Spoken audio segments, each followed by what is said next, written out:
Well, here I am on the gas line road, which is just north of Oracle.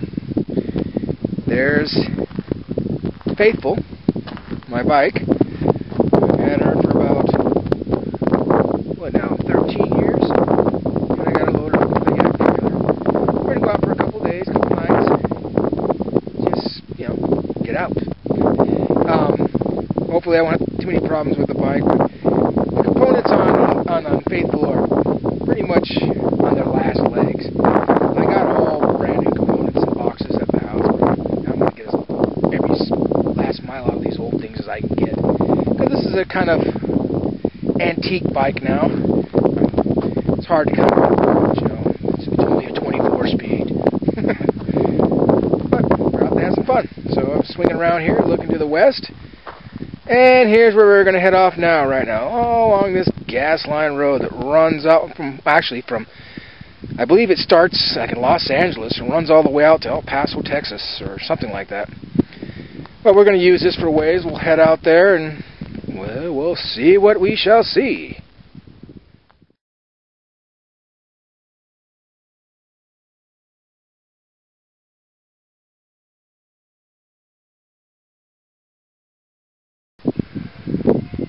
Santa Catalina Mountains. Oracle's right back over there.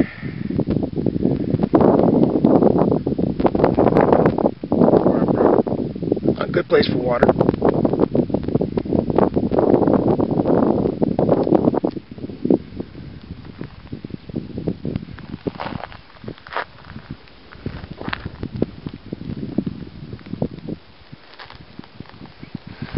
The Black Mountains. Antelope Peak. Well, that distance is the Pinal Mountains. On top of Signal Peak is in there, and that's where I spend my summers. I look out for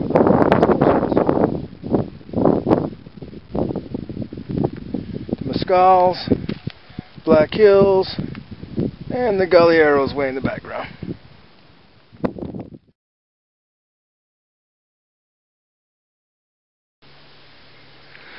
Well, this is surprising. A pleasant surprise. Look at how tall this grass is. I'm 5'7", and it's this piece right here has got to be, right up here, has got to be at least 6 foot tall. So this grass is 6 foot tall grass in an area which is, in my opinion, severely cow-burnt. Basically means it's been overgrazed for so many years, like typical for Arizona State Trust lands. That, like up on that ridge in the background, not a blade of grass. There's just some soap tree yucca, lots of prickly pear, lots of turpentine bush, all kinds, anything that cows won't eat. That's what makes this very surprising that this is here at all. It's just a little patch of this luxuriant, it's dead now, but grass that's over 6 foot tall. A couple 150 years ago, this whole valley here that I'm in, and we spend the next day or two in, would have been covered with grass similar to this.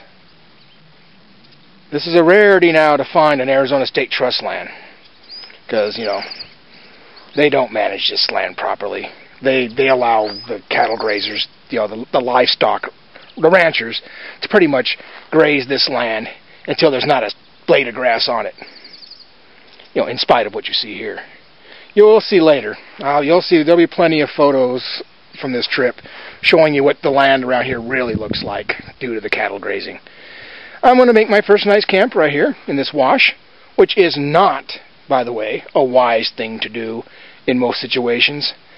You can get swept away by, if a big storm came through, you get flash flood. But this wash actually begins up this way, probably about 2 miles or so, and it would take a hell of a rainstorm to get this flowing and get a flash flood through. So I'm not too worried. I'd have plenty of warning. Well, this is nice. That's why I picked this little spot. Hopefully I'll be out of the wind. Should be coming out of the southwest most of the evening and get this beautiful grass. I could sit here, get down like this, and look in here, and imagine myself in this valley 150 years ago. looking at something similar to this. Would not be mountain biking through that though. Cool. This is really cool. I don't know if you can hear, but there's sounds like some black-throated sparrows are singing over there. That's real nice. Now this is more typical of Arizona State Trust land. Public land, by the way, belongs to us, the citizens of the state of Arizona, but it's managed for the benefit of a tiny minority of the citizens of Arizona, your welfare rancher. Because if the rancher actually had to pay fair market value for grazing on this land, they couldn't afford to be in business. So they are being subsidized. So in spite of all their claims of the independent lifestyle of the American cowboy, bull crap. They're not independent. They're welfare people just like some person living in the urban environment in the middle of a city with 20 kids living on the welfare dole. Well, these public lands ranchers are just as much on the public dole. And this is what they do to our land. And the state, the way the state trust is set up, it's supposed to be, these lands are supposed to be managed to generate revenues for the public school systems. But if an environmental group, or hunter group even, this was actually tried several years ago, would bid for this rangeland, but decide not to graze on it, even though they're willing to pay substantially more money than the rancher will graze in this land, the state will not let the conservation group do that. Even though the Arizona Constitution demands that they manage this land to generate the maximum revenues. So if they can make more money not grazing this land, they should, under the Arizona Constitution, not graze this land. But no, that's not the way it goes. They even have, cattle ranchers are members of the board, and it's set up in the Constitution that way. So it's pretty much, even though it's supposed to be public land, it is de facto belongs to the rancher who's got the lease, the subsidized lease to graze on here. And this is what they do to it. Not a blade of grass to be found. A barren desert. All these plants here are, pretty much inedible to any kind of grazer. There's nothing out here. That little bunch of grass back over here that I showed you, that's rare. That's so strange. I have no explanation for why that still exists there and that little spot doesn't look like the rest over here. But this is miles and miles and miles of this, all over the state of Arizona. And they sit there and claim that they're not causing any harm to the land. Drive underneath Arizona highway through rangeland and look on the right-of-way on the highway that's on the highway side of the barbed wire fence and compare that to on the other side of the barbed wire fence, and you can make up your own mind whether or not the cattle are impacting the land negatively out here. I mean, they're just tearing this up. We need to get a referendum, or more likely, we need to have an amendment made to the Constitution of the state of Arizona to stop this, to make the ranchers treat this land with respect or not use it at all. If they can't leave this land looking better than what it is right now, then they should not be grazing their cattle here. Really, public lands ranchers on public lands in the West probably generate no more than 5% of the beef that's consumed in this country. You know what? I'm willing to cut back 5% of my beef consumption if we can get their damn cows off this land and bring it back to what it used to be like.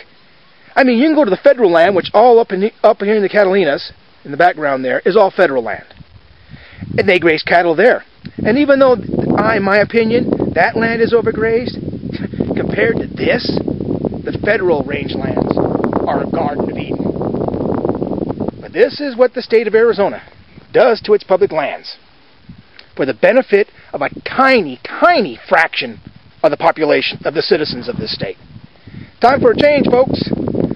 We've been talking about it for years and years and years. It's time to force a change down the throats of these people.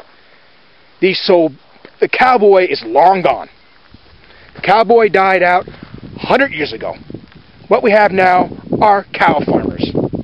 They throw their cows out here and just leave them, let them just do whatever the hell they please. In the old days, a cowboy spent his time out here with the cows. He lived with the cows. He shepherded the cows. He moved them about. Here, they just throw them on a fenced-in range, and that's it.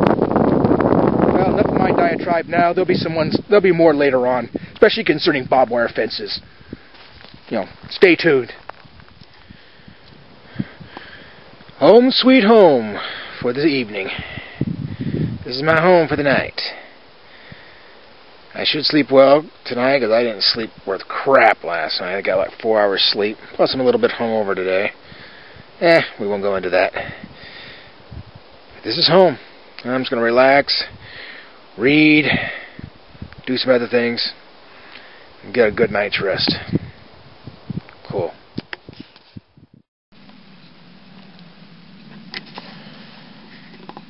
My friendly little campfire out here in the middle of Jaade Bikoh, the Antelope Valley.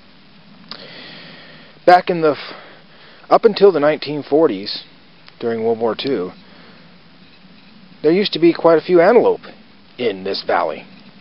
Hence, Antelope Valley. There's a peak near here. There's actually 2 peaks in this area, both called Antelope Peak. But I guess apparently during World War II, sometime around that time, they were extirpated out of this area, poached out of existence here. But I hope someday that they'll return. Who knows, maybe they have, and I just don't know about it. That'd be cool. Well, here's the camp. I usually don't make campfires because, well, they draw moths to their deaths, and I don't want to have I've killed enough things. I've been responsible for enough death in my life.